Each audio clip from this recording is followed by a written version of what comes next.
తెలంగాణలో దసరా పెద్ద పండుగగా ఇక బతుకమ్మ వేడుకలు తెలంగాణకి హైలైట్గా నిలుస్తుంది. విద్య, ఉద్యోగ, ఉపాధి అవకాశాల కోసం ఎక్కడికెక్కడికో వెళ్ళిన వారు సైతం దసరా పండుగకు సొంత ఊళ్ళకు చేరుకుంటారు. ఇదిలా చిన్నది పెద్దది అనే తేడా లేకుండా పండుగ పూట కొత్త చీర కట్టుకోవాలని ప్రతి ఆడబిడ్డ ఆశపడుతుంది. అయితే ఆర్థిక పరిస్థితి అనుకూలిస్తే కుటుంబం అంతా దసరా పండుగకు కొత్త బట్టలు తీసుకుంటారు. లేదంటే తల్లిదండ్రులు ఊరుకుని పిల్లలకు కొత్త బట్టలు కొంటారు. కానీ పండుగ నాడు ఆడబిడ్డ కొత్త చీర కట్టుకుంటే అందం. దీన్ని దృష్టిలో పెట్టుకొని తెలంగాణ ప్రభుత్వాలు బతుకమ్మ పండుగకు ఉచితంగా చీరల పంపిణీ చేసేవి. ఇప్పుడు అధికారంలో ఉన్న కాంగ్రెస్ ప్రభుత్వం కూడా ఆడబిడ్డలకు బతుకమ్మ సందర్భంగా చీరలు పంచేందుకు రెడీ అయ్యింది. ఈసారి బతుకమ్మ పండుగ సందర్భంగా రేవంత్ సర్కార్ తెలంగాణ ఆడబిడ్డలకు 1600 రూపాయల ఖరీదు చేసి 2 అందమైన చీరలను ఉచితంగా పంచేందుకు ఏర్పాట్లు చేస్తోంది.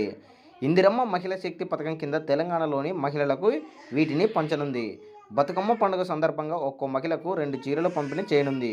ఒక్కో చీర ఖరీదు 800. ఇప్పటికే వీటికి సంబంధించిన ఫోటోలు సోషల్ మీడియాలో వైరల్ అవుతున్నాయి.